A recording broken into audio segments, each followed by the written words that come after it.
Hello to all you guys out there in YouTube land. This is me, DR. Wobbly cam again. Wobbly cam. Holding hand. Hand holding. Holding camera. So, welcome to the third part, I think, of my beginner's guide to running. I've covered some tips and guidelines, how I got started. Today, I'm going to cover equipment. And I think that's a real key part of the running journey. What equipment you have. So, there isn't a lot. There isn't a lot, but there is some, and some to consider. So I've marked some down in the room. So the first one I want to get is a good pair of running shoes.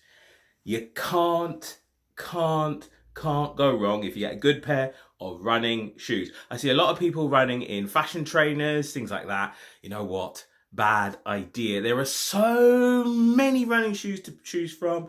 Don't pick the ones that look like running shoes. But a good pair of running shoes, and I will do a video on what I think a good pair of running shoes looks like. There are tons of brands out there. Brands like Asics, New Balance, Brooks. There are absolutely tons of brands out there. But for me, a good pair of running shoes. So I am a bit of a Nike fan. I have to admit, these are a pair of Epic Reacts. They are really nice. They're like my daily training shoe. But if you can only afford one pair of shoes, get a pair of running shoes. Vital.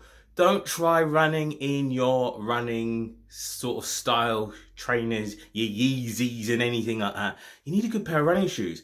Because the thing is, they give you a bit of cushioning and support. They keep your heel in.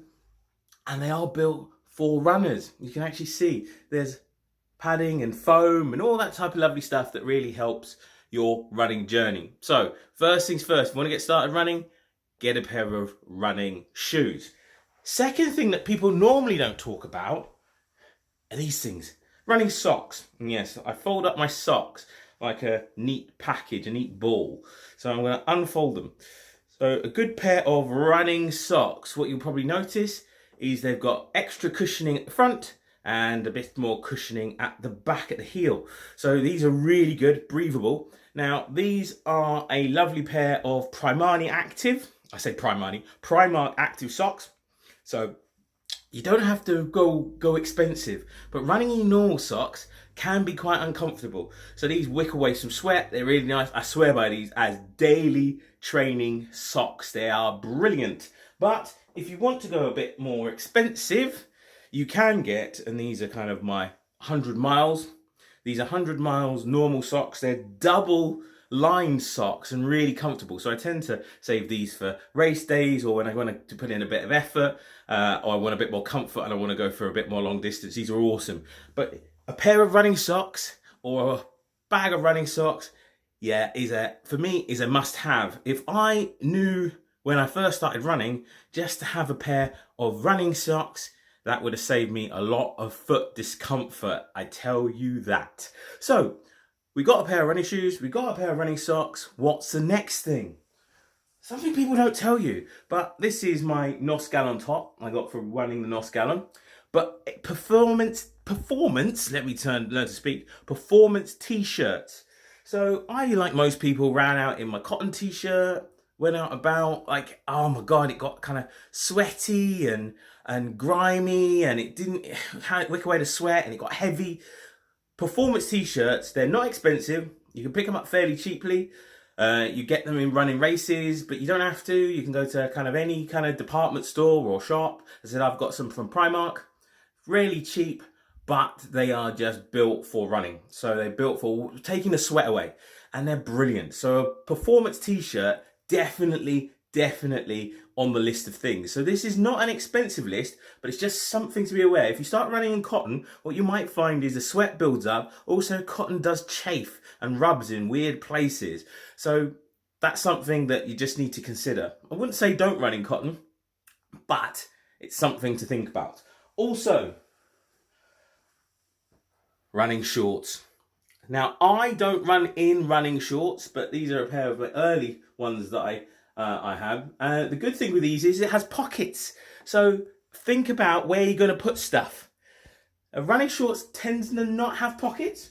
I actually tend to run in running tights. And these have a lovely little zipper on the back so that you can put things in. but I run in running tights. I quite like the fact they keep everything all compressed in, but also they help in terms of just, they're all weather. So you can run in tights in the cold, you can run in tights in when it's slightly warmer. I find it comfortable too. And when it's really, really hot, then I can switch over to shorts. But I tend to run in tights all year round. I know it was really weird. It was something weird as a guy to get used to running in tights and being I was very old school. So those are kind of my top 4. So we talked about shoes, we've talked about socks, we've talked about t-shirts, and we've talked about the underwear, the stuff that we run in.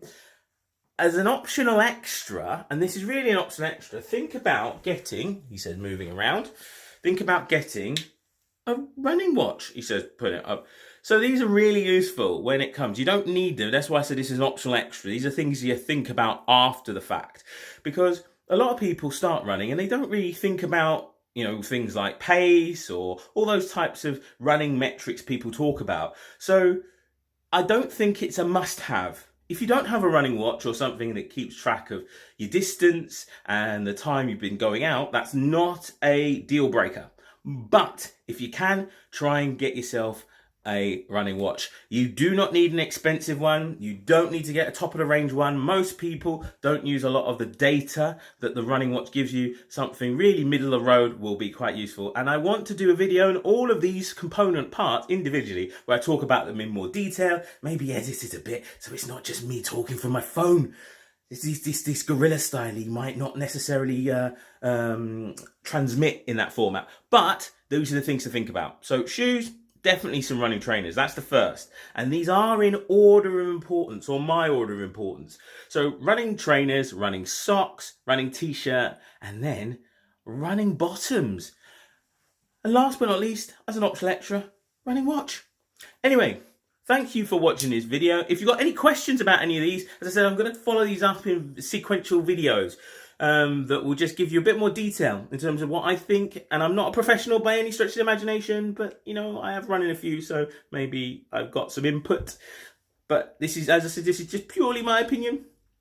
But if you have any questions, please feel free to pop them in the doobly-doo, the comment bar. Sometimes it's over there or down there, and let me know what you think or how your running journey is going. I'm really keen to find out how you guys are doing out there in YouTube land. Anyway, this is DR saying, guys, peace out, have a safe journey wherever you're headed, and bye.